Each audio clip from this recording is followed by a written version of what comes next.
This month's PopCross Community Redraw is being split into two different episodes, one coming out today and one coming out on Friday. The reason for that is because I asked my subscribers to submit their own original creatures that could fit into something like Pokemon or My Singing Monsters, and after seeing the submissions, I decided it would be fun to do one episode today focusing on redrawing some of the submissions that had more of a Pokemon vibe to them. Then on Friday, I'd do another set of redraws on a story revolving around some of the more My Singing Monsters kind of submissions. Both of these episodes are set in my new Summoner's Beast storyline, and I'm excited to continue that tale, so let's get into it, shall we? Let's get it! Hit like if you want, subscribe if you feel like, but either way, enjoy the show.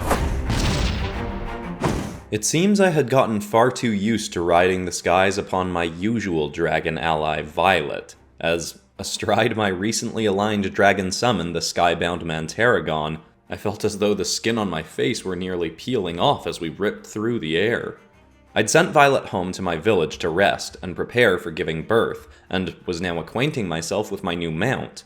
It had made me somewhat anxious to send her home, as, while our village does have its share of capable guards, and, of course, Basilia and Voslo Kuznet to defend it, there had been an uncomfortable increase in Drake and Direwolf attacks in the area surrounding us lately. Still, that was not my current priority, and I had to keep my focus on developing my team for the approaching battle with the Archon Demon Toralei, and her own monsters.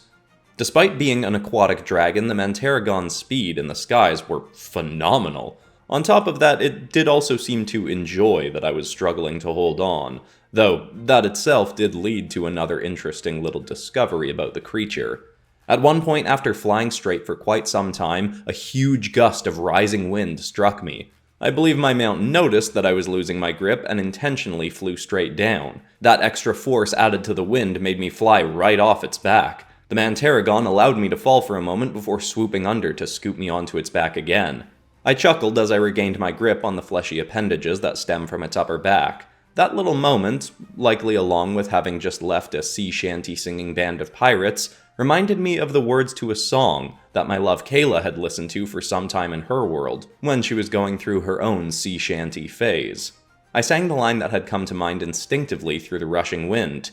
The winds blew up her bow, dipped down below, my bully boys blow.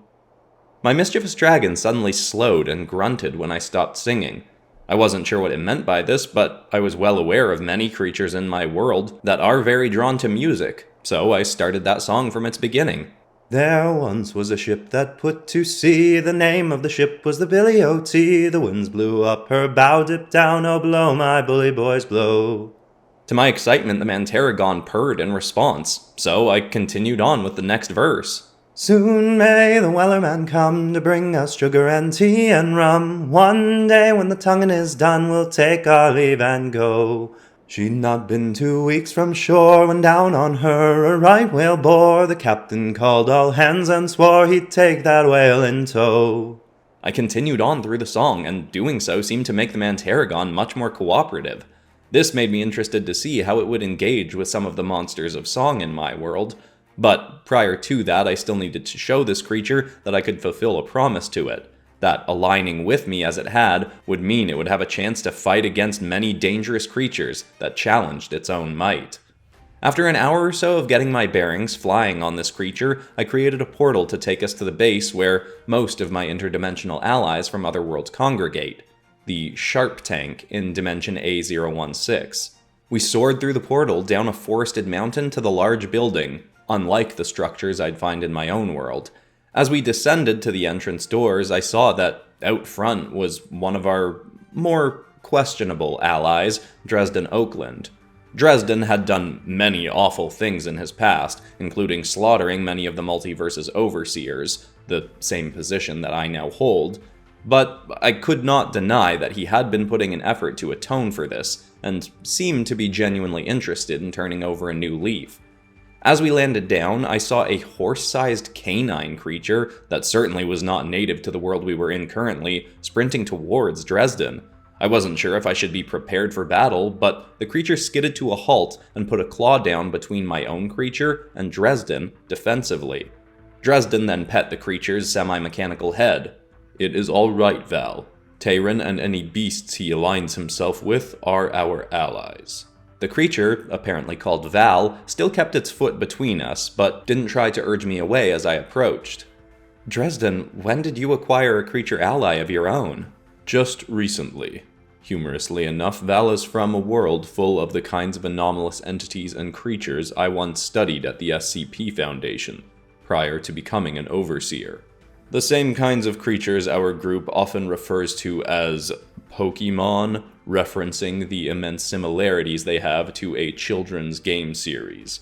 The same game series they have referred to as being similar to the adventure you are currently on, acquiring monster allies to fight alongside you.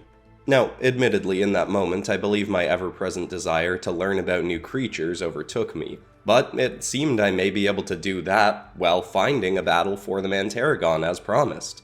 I looked curiously at Dresden's creature, then asked, "In this world you speak of, would there be creatures interested in combating one of my own summons, and able to provide it a worthy challenge?" He looked from my dragon to myself. "I imagine from that question you're looking to train this creature and test its combat capabilities in other dimensions?" "I am. My intent had been to ask Keith if I could accompany him in his world for a time, and I could train the Mantaragon against some of the kaiju there, but if you have a world I've not been to with its own breed of creatures, I'd certainly be interested in visiting there instead." While I was still somewhat wary of Dresden, I was aware that Kayla had even softened her views on him, and while she is lovely, in most cases she tends to be a bit slower to forgive than I am. Plus, I was well aware that Dresden and I were both equally fascinated by beasts from our own worlds and others. I deemed this may be a good opportunity to get to know him better, to make up my own mind about what kind of person he was becoming, while also training the Mantaragon and possibly finding a new summon from another world. Dresden thought for a moment, then said, "Well, I will have to confer with Ms. Jones, as she still technically holds the other end of my leash. But given its similarities to my past world, I could likely help you find some fitting foes in Dimension P069, if you are genuinely interested in having me along." I said that I was, and then he went inside, moving faster than I was used to seeing Dresden move, and soon he returned with Alexis's approval. I then made a portal for us to P069. Dresden rode his creature ally as well. I was concerned about our ability to traverse quickly with him riding a land-based mount, but upon arriving he plugged a device from his pocket into the mechanical jaw of the creature and typed something in. When he unplugged it, the creature suddenly leapt off the ground and was hovering in the air. That is incredible. Did you somehow grant this creature flight with that device? Yes, well, as it turns out, the cruel individual who created Val made it able to adapt to the fighting styles and abilities of many different creatures from this world. With my own rendition of the devices he utilized, I can cause Val to cycle through different abilities such as fire, water, electricity, or even flight. Now, what kind of creature are you interested in finding first? I explained to Dresden that my new ally had already proven able to face creatures that can conduct electricity, but I wanted to ensure that it could defend itself from a creature that has control over ice as well. While the Mantaragon had already proven it had the ability to project frigid water from its mouth, I had to ensure that it could handle facing both flaming beasts as well as ice creatures. I had sought a water-based creature specifically to face off against the fire monstrosity that Toralei had allowed me to foresee on her own team of demonic monsters. But, as I'd been reminded recently, she could have been deceiving me, and her fire beast could have tricks waiting to be revealed. I knew of a fire dragon from my own world that could also project ice, so I wanted to prepare for that. Interestingly, Dresden led us to a set of mountains, where we found what seemed at first to be both an ice beast and a fire beast. But this quickly proved to be a deceiving sight.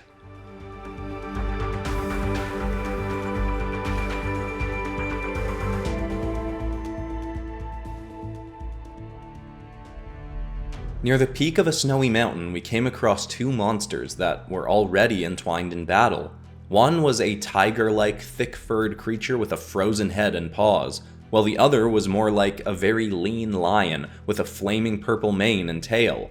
I stated that this could be a perfect situation to test the Mantaragon against ice and fire beasts, but Dresden quickly corrected me. Looks on the allegedly flaming creature are deceiving. Watch carefully.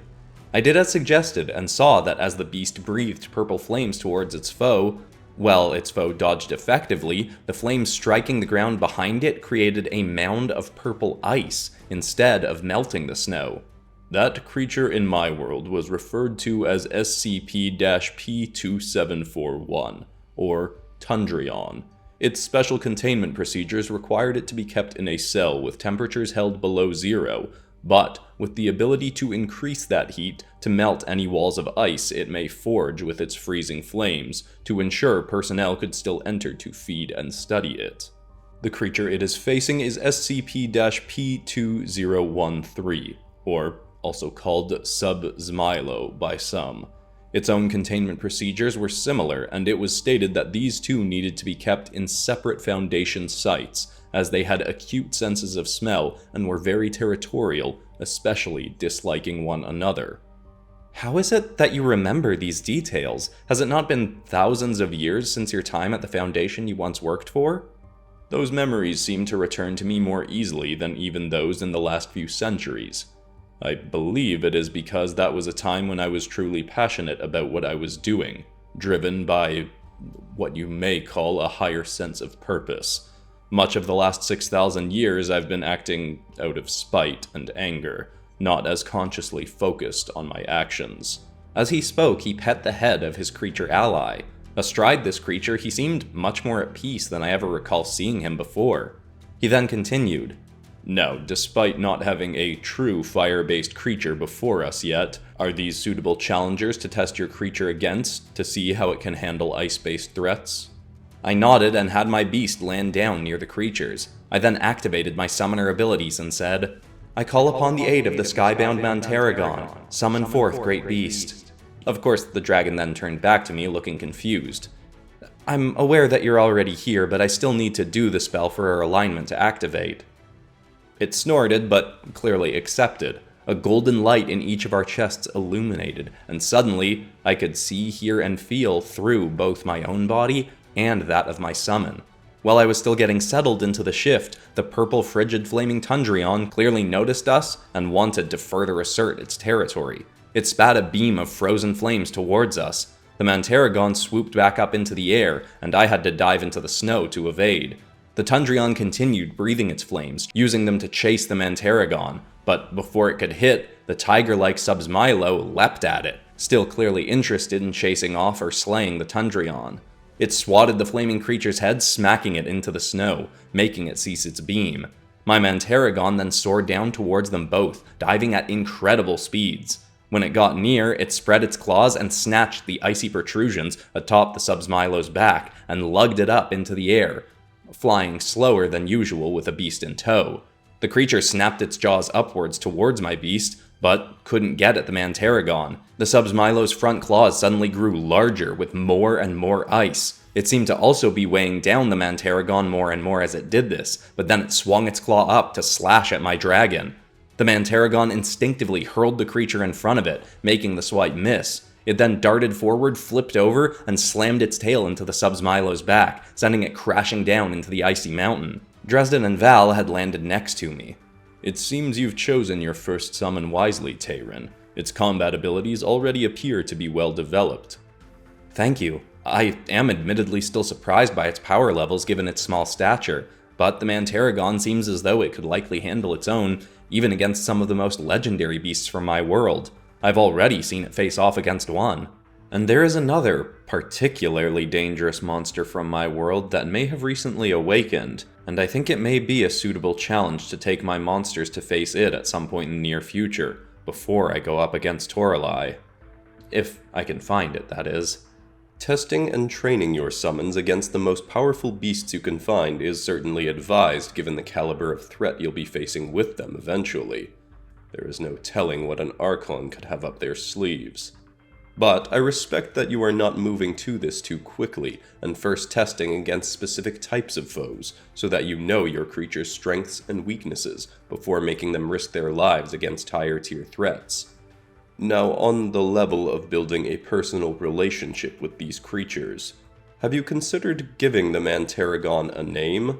In my past, it was never my proclivity to name any creatures I studied, but having given one to Val, I do feel as though it has aided in creating more familiarity between us. I suppose that would be a logical thing to do. I hadn't done so with Violet, exactly. I'd simply shortened her name from being a Violet Portal Leaper. As we spoke, the Tundrion had started firing its flames again at my dragon, but it was gracefully spinning around the blasts. Unfortunately, the Subzmilo recovered from its fall and started shooting daggers of ice from its mouth at my mount. In its efforts to dodge the oncoming daggers, it was finally struck by the Tundrion along its side, sticking its wing and arm to itself in ice. I instantly felt incredibly cold in that area of my own body as a result. The Mantaragon started falling towards the ground, but quickly it aimed its head and breathed not cold, but boiling hot water onto the ice. This quickly melted it and it was able to recover before hitting the mountain. While having a creature summoned and part of my consciousness linked to it, I did have the ability to control or at least inform some of the creature's movements. But thus far the Mantaragon seemed to know what to do better in a battle than I did. I was quite excited by how well my creature was performing. Its small size might even trick Toralai's own beasts into underestimating it. And I was in a further elevated mood by how supportive and non-defensive Dresden was being. Speaking to him did feel very different from how it had been when I'd first gone on an adventure with him. So I felt compelled to ask, do you have any suggestions for names for the Mantaragon? I am used to giving technical names to creatures, but not personal ones. Unfortunately, I cannot say that is a skill I am particularly proficient in either. But I think what matters more than choosing a clever name is simply the act of granting the creature a name. This itself will likely help further your connection. That did seem to make sense. Nothing was coming to me in the moment, but I decided that he was right and I should grant the creature a proper individual name. For the rest of the battle, the Mantaragon was soaring circles around these two beasts, and soon tearing into them quite violently. Eventually it got to a point where I tried to have it retreat simply to not kill either of these creatures, though it did not seem interested in leaving until the fight was properly won. This would of course be useful in the fights against Toralai's demon monsters, but against these innocent beasts, simply defending their territory, it felt to be in poor taste. So I returned to my previously proven tactic for getting the creature under control. No line was cut, no whale was freed, the captain's mind was not of greed, and he belonged to the whaleman's creed, she took that ship in tow. Soon may the Wellerman come to bring us sugar and tea and rum. One day when the tonguing is done, we'll take our leave and go. A few lines in, the Mantaragon promptly turned away from the action and soared towards me. I then said, "I release my summon. You may return from whence you came." Again, the Mantaragon seemed confused as the spell released, and it simply teleported a few feet over to where it had been when I started the summon. I hopped onto the creature, and both Dresden and I soared off on our own mounts, leaving the battered icy beasts to finish their fight for territory. Though, as we flew off, I glanced back, and both seemed quite finished with fighting for the moment. Dresden then asked, "What is this song you sing to encourage the dragon to obey you? It does not seem to have much relation to your actions." I'm not sure if it's this specific song that soothes it, or if any would do, though it does seem to enjoy this melody. The song is called the... I paused for a moment, then addressed my creature. "Mantaragon, what do you think of the name Wellerman?" As Dresden has suggested, it didn't feel particularly clever or necessarily fitting, but I did enjoy it, and, as importantly, Wellerman seemed to as well.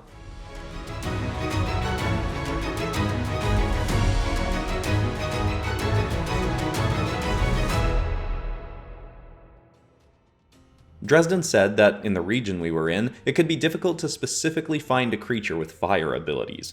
But the farther we got down out of the mountains, the warmer it got, and we even reached a desert-like region. On our path, I did a bit more singing to keep Wellerman's mood and cooperation levels up, but I spent much of the flight having Dresden inform me of a new venture he was undertaking to build a foundation that would both contain, but also help redeem superpowered tyrants and villains. It was inspiring to hear that not only had Dresden clearly turned over a new leaf, but he wanted to help others do the same. I even asked him, "Do you think any of the Archon demons could be redeemed? The way Toralai spoke to me, it didn't seem as though she was inherently evil, as I'd assumed all the Archons would be."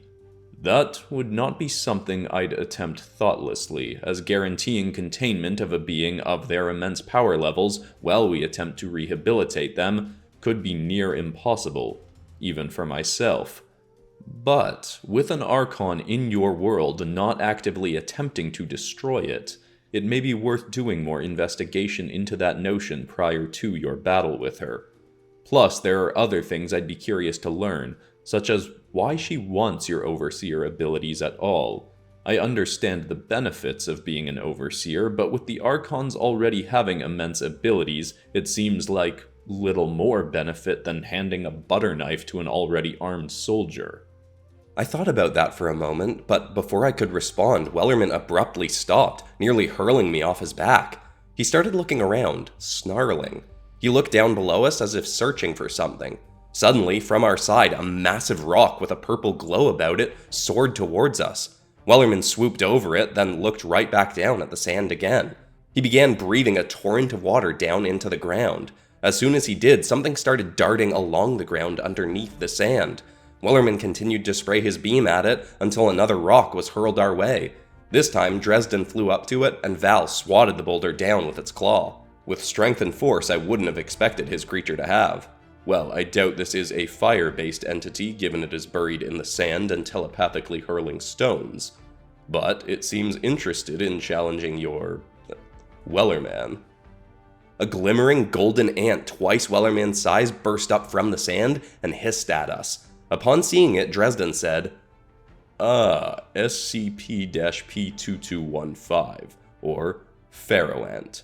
This creature has 3 stages of evolution, and in its final one, which we see here, it gains impressive telekinetic abilities. Its exoskeleton may appear to be gold, but it is far sturdier than that substance. We had a few of these in containment in their prior evolutionary stages, but when one evolved to its final stage, we were never able to reliably contain it. It was very displeased with us for keeping its fellow creatures in captivity. The same purple aura that had circled the stones suddenly appeared around myself and Wellerman. It felt like gravity's force had just increased 20-fold, and we began falling towards the sand. Wellerman began flapping harder and did manage to stay airborne, but barely. Tayrun, would you like Val and myself to assist you? Through the weight and pressure, I said, No, it's another good challenge for Wellerman. He probably wouldn't want your help anyway, right? Wellerman growled as if agreeing, and seemed to be enjoying the fight to stay airborne, as a strong man might enjoy the pressure of a heavy weight. After a moment of stalling in the air, Wellerman stopped resisting and dove straight towards the ant. I felt gravity reverse as if the ant was now trying to repel us, but Wellerman had gotten enough momentum to slam into the Pharohant and grab its head. It snapped its mandibles at Wellerman's legs, but he managed to keep his limbs free from its bite. Unfortunately, the creature then fired some sort of purple psionic beam from its head right into Wellerman's stomach. We were both sent flying back into the sand, and very quickly felt dizzy.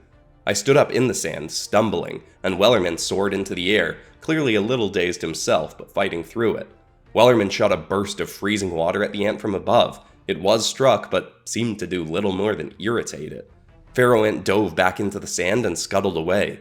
Wellerman dove to the ground and tried clawing at the sand, flying just above it, but as he flew, another set of boulders popped out of the ground and were hurled at him. He dodged one, then seemed to be struck by the other, but had actually caught it, then hurled it into the ant's path. The rock clearly sunk far enough into the sand that the creature had hit it, as its sliding plume of dust stopped. Then, it finally emerged from the ground once more. It shot another psionic beam, but Wellerman soared around it, then spat more water at the Pharohant's eyes, making it lose sight on its target. Their battle continued on, with Wellerman taking little damage, but also doling out little to its opponent. As they fought, I looked at Dresden. I am impressed to see how adaptable Wellerman is, but this creature is also showing a fair degree of natural might and durability. Perhaps I should try making it a summon. Based on what you know of it, do you think it would be reliable? If I call on a creature, I need to know it will accept my call. Well, P2215 is usually the leader of a colony. With its extra abilities, it is both accepted as the leader of its kind, but also accepts responsibility for guarding the young and the recovering of its colony. The fact that this one is out in the open without any of its lower evolutions in sight suggests that it has either been displaced from its colony, or they have been killed. Your best tactic for guaranteeing that it would be at your beck and call, well, I cannot guarantee this would work, would be to take it back to your own world and give it something new to protect. Then, if you are able to build a rapport with it, I imagine the only reason it would reject a call is if it was actively protecting its new surrogate colony from a threat. That was an intriguing idea, and while I was still unsure if I even could make a beast from another world to summon, I decided this creature had proven it was worth trying.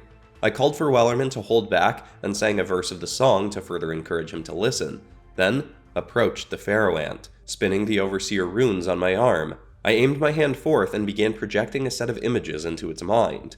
While I'd used imagery of a harrowing battle to come to entice Wellerman into joining me, for the Pharohant, I used something quite different.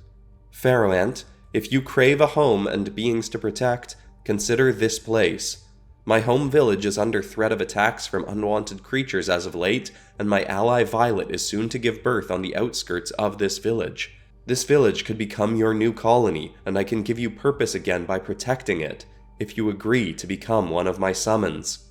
The Pharohant seemed to understand far more quickly and easily than any creature I'd tried to make an alignment with before. It clacked its mandibles together a few times, before slowly walking over towards me. Part of me was concerned when it got close that it may simply bite my hand off with its mighty mandibles, but thankfully it simply pressed its head into my hand. Elated by how smoothly that had gone, I then said, I hereby align with this Pharohant and allow my consciousness to consider it another vessel. When it accepts my call, our souls unite as one. As had happened with Wellerman, a golden glow emerged from my chest and the thorax of this creature. The alignment had worked, and I had made a new summon with a creature from another world, which of course opened up some interesting new possibilities for me. When that was done, Pharohant looked up at Wellerman flying above it. My Mantaragon hissed, but it did not again try attacking the Pharohant, clearly understanding that it was now an ally. An interesting start you have to your team, Tayrun. Though I fear I may have overestimated my usefulness in finding you the kinds of creatures that you wanted to face in this world. Oh, don't worry about that. This may not have been exactly what I was looking for, but it has been a very beneficial outing all the same. Plus, it has been nice getting to chat with you. It's good to see how your attitude has evolved since becoming well, technically our prisoner, but more so than that, our ally and even friend. Dresden's face just seemed to twitch slightly. I thought he may be smiling, but it was often difficult to read his literal stone-faced expression. Are you all right? Yes, my apologies. I am still not completely used to people being kind to me.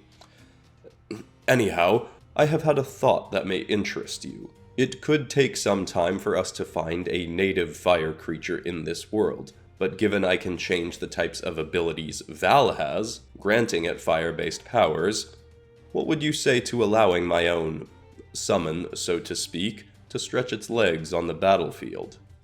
I looked over to Val, who playfully dropped down into a battle stance. I smiled. Allow me to acquaint Pharohant with my village, to ensure they aren't alarmed as a giant golden ant arrives, then, yes, that could be a wonderful way to further test Wellerman. I took about an hour to bring Pharohant home and inform my fellow villagers of the creature's presence. I introduced it to Violet, and thankfully they quickly got along, with the Pharohant clearly showing protective instincts towards a creature of its new home in a vulnerable state. Then, I was ready to have Wellerman go up against Val. I hoped my new dragon ally would fare well, as I didn't know much about Val, but I doubted that it was as powerful as the creature I'd take Wellerman to face prior to our battle with Toralai. If we were going to have a real chance against her, I felt my summons would need to prove they could even handle their own against possibly the most legendary beast of my world, Gojiralith.